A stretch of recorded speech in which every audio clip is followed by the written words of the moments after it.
Hi, I just wanted to have a quick introduction to a little section I want to do for you. One of my main concerns as an artist is the fact that lots of people use and take my work without my permission and try to sell them even, as far away as China, Russia, all these kind of places, and I wanted to do a little extra feature, that's probably the best way of putting it, a little extra feature about copyright basically. What is copyright, how it works, how you can help yourself, how you can protect yourself and everything. Since I started doing my own research in copyright, I've actually managed to do quite a lot of good for myself, and I wanted to share this information, so I'm doing a new section called Copyright 101, and this is my little introduction to it, so let's get started.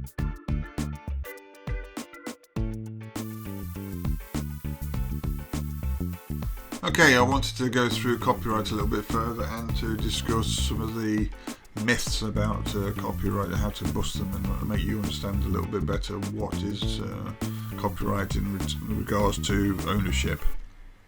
I want to start quickly with a simple point. I'm going to show you this. This is one of my pieces of artwork.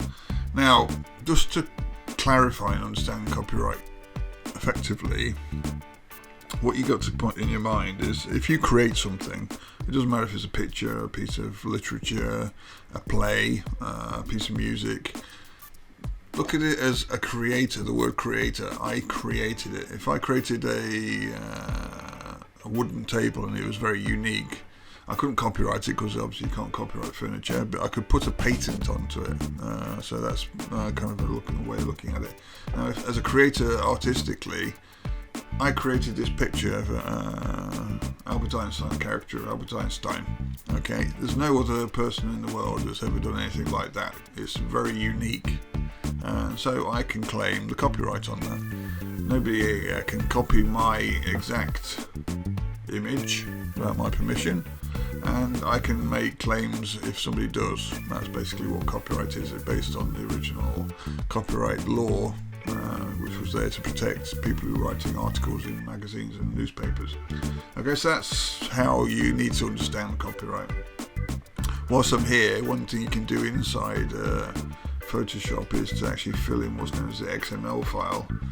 This is a little piece of data that comes up, and you can actually fill in all the information, the title, the person who created it, all the other information, and just here there's the option to do whether it's in public domain, unknown or copyrighted. Okay, I set it to copyrighted. I put my copyright notice in, which is on my website as well, and you also notice I have a link to my website URL for copyright, so it's got more expansive information about what copyright is and who's allowed to use my artwork.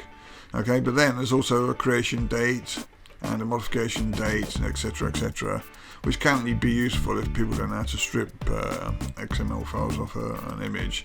It's actually a good way to actually prove when the actual artwork this was actually made, and I made this 5 years ago. Okay, so that's one way to do it. Okay, so that's a good thing to understand. Now, lots of people ask questions of me. I reside on a website called Quora, and basically lots of people request me to answer questions about copyright. And one of the things that comes up very common is if you want to do a screenshot of something, do you own the actual copyright to the screenshot and the artwork? Now, this is kind of a strange thing to answer, because if I just open this screenshot I did of this picture, now technically the copyright belongs to the person who created the screenshot. Now, that said, if the things contained inside the screenshot are protected by copyright, then obviously you could be in trouble. For instance, my artwork is protected by copyright, so you can't use that screenshot without my permission, because it's involving something of mine. If you took away that image and it was just basically a screenshot of the actual application and a little bit of the operating system, then maybe you can get away with it. But because it involves a section of the actual image that is copyrighted, then you can't basically claim that that's your copyright. Okay, so that's one thing sorted out about screenshots. Another thing some people ask me and I'm surprised people think this. But for instance, here's a piece of artwork I did, Coco the gorilla. Now, this is on sale. I basically sell my artwork. Now, somebody asked me, and it's been said several other places before, if I buy a picture of a piece of artwork, do I own the copyright of that image? Because I've bought it, basically. I've paid for it. Basically, the answer is no, you don't. Can you imagine, say for instance I sold 1,000 of those. Every single person who bought a copy can't claim that they've bought the copyright, because copyright is actually the law that protects the creative aspect of it, the image, and not the actual product. Okay, so the actual canvas, the print, the frame print or whatever, or even if it's on a teacup or a t-shirt, that can't be copyrighted. The image is copyrighted and it goes back to the artist again. So buying a print or something, or buying anything with an actual copyrighted item on it, doesn't mean you actually own the copyright of that piece of artwork. Okay, so that's another myth busted. Okay, now let's look at something else. Now, this is an image I did, one on the left. Again, it's for sale. And now I found this piece, which was, you can see, they've basically taken my image and distorted it and changed it. And it's based on my concepts. It may not be exactly the same, but some elements of it are the same. And this is called a derivative. Now, it's against the law, basically. Only derivatives where the person has asked permission from the artist who created the original one can be accepted if the artist says, yes, you can do what you want with my image. Okay, in this case it wasn't, it was done illegally, and I said to the guy that, you can't do this, it's against the law, and he said he didn't realise, I don't know whether he did or not. Okay, but the thing is, it's not allowed unless you have permission from the person who holds the copyright of the original image. Okay, so that's another aspect.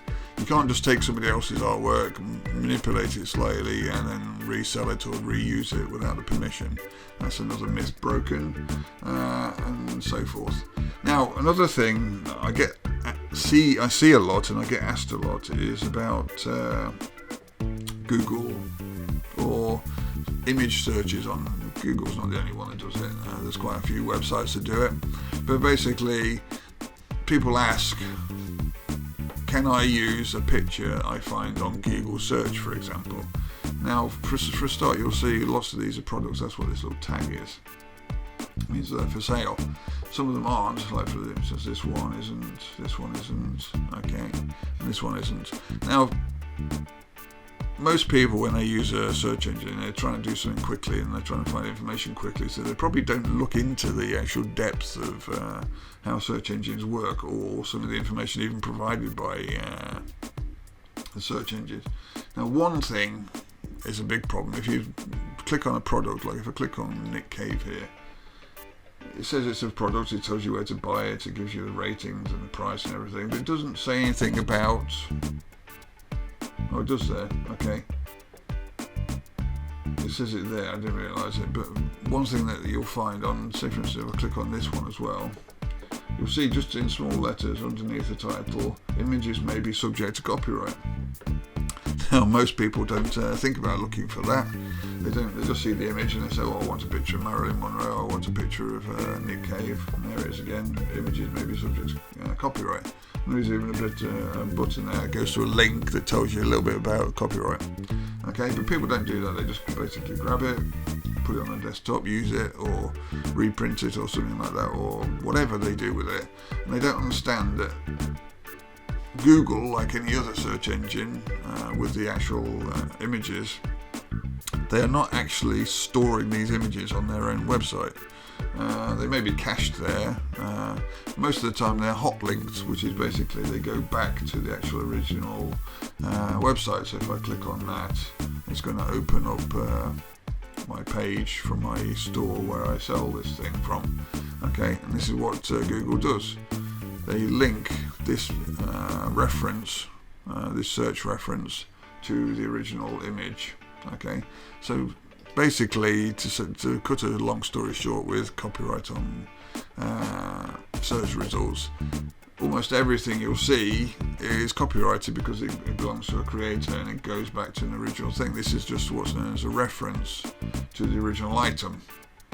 Now, a lot of people don't know this, but there are some tool settings where you can actually, under usage rights, go down to here, labeled for reuse, which means you can actually use it without any problems. Copyright free, basically. And if you do that, you'll notice none of my images appear, because all my images are basically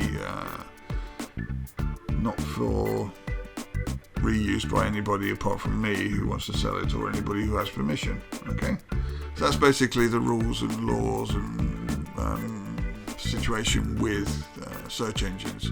Search engines don't have loads of images that they give out in a search result and you can then use them for whatever you want. That's not the way it works.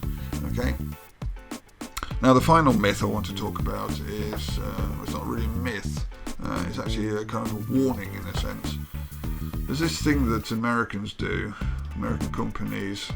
The way it works is, say for instance somebody wants to commission me to do this before I made it. Say that, somebody rings up or sends me an email and they say, can you draw me a portrait of Coco with a couple of kittens on it? I go, yeah, great, okay, I can do that, it cost me this much money, blah blah blah. And they say, okay, we just want a little agreement between us, so we can have the image basically as a legal requisite of the actual fact that you've worked for us. Okay, now in America they have this thing called work for hire agreement, and you'll notice in the third paragraph here actually says, artist is an independent contractor. This work is considered work for hire under the United States Copyright Act, blah blah blah, which is the DMCA. And all concepts, ideas, sketches, and blah blah blah, electronic files, etc., etc., become the property of the person who hires you, basically. So it doesn't matter how much you feel that you own something, because legally, under most copyrights around the world, as soon as you create something, it's yours. You own it. Even if you do a contract with a firm, for instance, if I did this same picture for a firm in England, and they didn't provide one of these work for hire agreements, and they just had a standard agreement, we'll pay you this much for doing this picture, you still own the actual rights. So you don't want to believe that because you paint a picture for somebody and they pay you for it, that they get given the rights. And this is something you need to be aware of when you do sign certain agreements. Check for this, what's called the work for hire agreement, to make sure that it doesn't have this section in it that basically means you basically give over everything that you've created, ideas and everything, and the actual files as well, as part of the agreement, because you basically, that means if you've got a specific style like I do, they can reuse that work and make your reputation become weaker, or denigrate your reputation because they do something to you, your work you don't agree with, and so forth. So when I do contracts and they ask for a contract, I basically make sure that it doesn't have this section in it, basically giving them the rights to take over all the actual work. And just to say finally on that point, okay, it must be made clear that when you do a work, even if it hasn't got this section in it, you should not give over what's known as your native files, or sometimes they're called your source files or your original work files, simply because they can do things with those. They can, obviously, if it's a Photoshop file, it'll have layers and it'll allow you them to change things. So when you do a commission for somebody, make sure they don't have this work for hire agreement where they take everything that you do, and also make sure that your agreement, if you do have one, doesn't state that they can then take over the source files or the native files, because then they can manipulate them anyway. And so all you need to give over is files that they can use. If it's for print, JPEGs, TIFFs, and things like that. If it's for a t-shirt, you can give them a PNG with a transparent background. Never ever give them the Photoshop files or the main Illustrator files. Always give them flattened EPS files and so forth, because they're basically, with that opportunity of having a PSD file, for instance, they can manipulate your copyright control, because they can change it and then the copyright gets muddled and you have to argue that you created the thing. So, and this is a very important factor. So as a creative, you should never ever give over native source files, work files. Okay, so that's a few myths that have been broken in this little episode, and hopefully it'll clear things up. The main simple thing to understand, as I said to you before at the start, is if you create something, you own the copyright. The only other way you can get copyright on something is if you buy it out. Okay?